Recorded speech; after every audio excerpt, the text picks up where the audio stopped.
Rink Wide Vancouver, pregame, postgame, every game, presented by Bodog. From sports odds to free casino games, make a play at bodog.net. Wadden and JPat here with you with another edition of the pregame show as the Canucks get set to face off against the Florida Panthers and looking to rebound, JPat, after a tough loss to the Capitals. Yeah, both of these teams, Andrew, coming into this one tonight, coming off tough losses. The Canucks 5-1 at home against the Caps the other night, while Florida was trounced 6-2 in Calgary, an emotional game. Matthew Tkachuk's return to Cowtown. And so the Florida Panthers are looking to get back on track, but so too are the Canucks. And they had that 3-game win streak. It looked like they had some positive momentum, and then that, of course, was a really flat effort, start to finish, the poor start. And they just didn't have anything from their top players the other night against Washington. So, yeah, this is a team that needs some wins, it needs some traction, and it most certainly has to start making some hay at Rogers Arena. They're at home. This is the second game now of a 4-game homestand. They didn't look very good in the first one, but tonight, a chance to bounce back. And it's Hall of Fame night. The Sedins will get honored, as will Roberto Luongo, of course, coinciding with Florida being in town. However, the number one not going to the rafters, JPat, but to the Ring of Honor.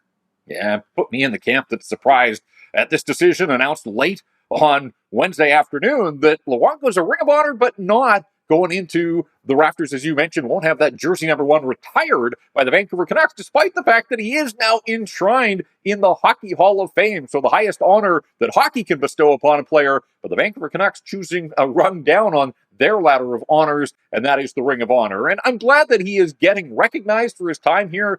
I just thought it had to be a jersey retirement or nothing. So I was surprised with the announcement. The Ring of Honor is for the really good, but they reserve spots in the rafters for the truly great. And yet you look at Luongo and his numbers and all the things that he did, and took goaltending to another level in this city and was a big part of that 2011 team. So, yeah, I'm surprised that it's a Ring of Honor for him and not a jersey retirement. But I will ask this question. Nobody's worn number 1 since Luongo left town. And who's going to be the next to do it? Or is it one of those situations where it's not officially retired, it's just kind of put on mothballs? But in some ways, that makes it worse. If you're going to unofficially retire it, just retire it and raise it to the roof. But it'll be a fun night tonight, again, to see these three together out on the ice, being saluted, 3 of the most popular members of the Canucks, and certainly the greatest team in franchise history that got that close to winning the Stanley Cup back in 2011. Let's get to the lineup change now, presented by Delaney's OK Tire out on Fraser Highway in Langley. Looks like Thatcher Demko is going to get the start in goal, and some changes on the blue line. And looks like the top line is going to get a little bit of number 6 involved. Yeah, Bruce Boudreau, I think, has been busy here. The guys out of Delaney's, I'm sure they've been busy with the snow that has been falling here in Metro Vancouver. And keep them in mind with any of your automotive repairs. Thatcher Demko gets back in, and I think it makes sense. Spencer Martin's been a terrific story. He'll continue to be a good story, but I think he opened the door the other night, giving up 4, and then there was the empty netter. And so they turned back to Thatcher Demko, who has won 2 of his last 3 starts. Victory at home against the Los Angeles Kings, the win the other night in San Jose. And so this is a chance, we talked about it right off the top, this team needing to get some traction and momentum. Certainly Thatcher Demko falls into that category as well. So Demko behind a defense that's going to have Riley Stillman, and Kyle Burroughs wasn't great the other night. I don't think anybody on this team was great, but it does look like Burroughs is going to come out. So another opportunity for Riley Stillman to get in there. And then up front, the big change looks to be Brock Besser, reunited with Bo Horvat on that line with JT Miller. We've seen a number of wingers roll through that opportunity, but what a great chance for Brock Besser. The other thing to keep an eye on, and the Canucks had an optional skate, so there were no line rushes this morning. But based on practice yesterday, I think it is fair to wonder if Connor Garland is coming out of this lineup. Jack Studnicka, he's healthy, he's been practicing. They're going to have to activate him off the injured list, but they do have room on the roster. And so it may take until closer to game time tonight, but keep that in mind as we work our way to the puck drop. Connor Garland could be a healthy scratch for the second time this season, of course, 15 without a goal and just 1 in his last 17. If you listened to our podcast from yesterday, you found out that Elias Pettersson did something that a Canucks forward hasn't done since the mid-90s, and that's go -5 in a game, JPat. Let's see if he can respond tonight. Look, he's done a lot of things already in his young career that a lot of Canuck forwards have never done, but you're right. Sharing some odd company and a bit of a trivial quirk at the very least. On for all 5 goals the other night against the Washington Capitals. Usually it is the other way, and he's been playing so well. Certainly out on the road trip was dominant in his 5-on-5 performance. So I want to say that's going to be a blip, but I think this guy, he's proud, he's a pro. And he's as driven as anybody, so I'm sure he'll use that as motivation and whatever it takes to get Elias Pettersson fired up and moving in the right direction. I'm curious to see what he does in response to being on the ice for the 5 goals that the Capitals scored the other night. All right, let's get to my Bodog Best Bet. I'm feeling good about this one tonight. Love the value here. Aaron Ekblad of the Panthers and JT Miller over 0.5 assists in this game. And as we know, JT Miller red hot right now, 9-game point streak. But Aaron Ekblad on a 5-game heater himself. I like both those guys to get an assist tonight. And look at that value. Plus 250, JPat.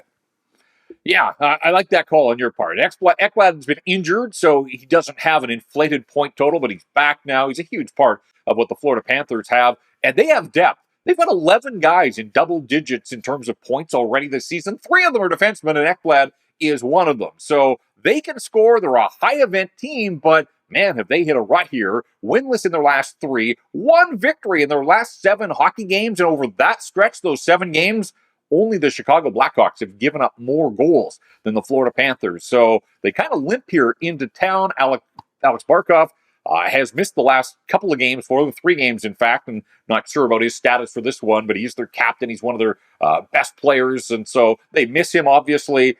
They started this 3-game mini skid. They had a 4-1 lead at home to St. Louis, and the Blues scored 4 unanswered goals, including a winner in overtime. And then they went to Edmonton. They had a late lead in that one. The Oilers tied it and then won it in overtime as well. And then we talked about the other night in Calgary, clearly the second best team on the ice as they got beaten 6-2. So it'd be interesting to see what Florida team comes in here. Washington came in. They weren't playing all that well. Canucks learned in a hurry that there are no early or easy nights in the National Hockey League, and I do think that this Florida team is a high-event team. They give up a bunch of goals, but they can score goals as well. In fact, no team in the NHL averages more shots per game, 39.3 shots per game. So Thatcher Demko, I'm sure he's aware of that, and he's going to have to be ready for pucks coming from all directions because the Panthers do love to put pucks on the net. All right, after the beatdown the Canucks took the other night at the hands of the Capitals, plenty of candidates here to do something tonight in this game.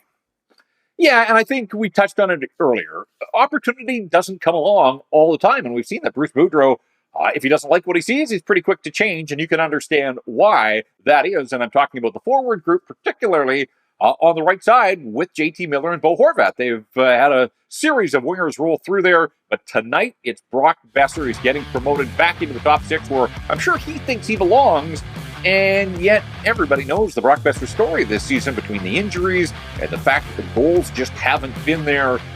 Lower in the lineup, yeah, maybe it's hard to expect that there's going to be a ton of offense. But when you're playing with Horvat, one of the hottest goal scorers in the National Hockey League, JT Miller on this point production streak that you talked about earlier, this is a grade A golden opportunity for Brock Boeser. He can't let this one go without being some sort of factor in the hockey game. And the problem with a guy like Brock Boeser is we all wondered, when was he going to score that first goal of the season? Well, he scored 2 against the Los Angeles Kings. Guess what? That was 6 games ago. Yeah. In the last 5 games, he has just the 1 goal, a deflection goal in Vegas the other night. So you hope that getting those 2 out of the way against the Kings was going to be a springboard to starting to score with regularity, but he's gone back to being a little quiet. He was playing lower in the lineup, but this is a chance for him. We'll see if he's back on that top unit power play, but 5-on-5, Boeser has just 1 goal in the 17 games that he has played this season, and so he can't squander this opportunity because it may not last. So Brock Boeser looking at you to start the month of December by doing something to help the Vancouver Canucks knock off the Florida Panthers tonight. All right, and we do have our Wired Snowboard giveaway. Here's today's code word. You want to send this in to 778-402-9680. That'll get you into the draw to win a 2023 Wired Recon Series snowboard, a value of $579.99. And the custom boards are made right in East Vancouver. Support local JPat as Wired Snowboards gives away this great board over Christmas. And what you want to do is get into the draw. You can do it daily. We'll release the code word on our social media platforms. All right, Canucks looking to start themselves a win streak tonight. It all starts with 1, right, JPat? And they'll try to do it against the Cats with the Florida Panthers in town on Hall of Fame night. This has been another edition of the Rink Wide Vancouver podcast presented by Bodog for Jeff Patterson. I'm Andrew Wadden. Remember, Rink Wide is the show that always scores.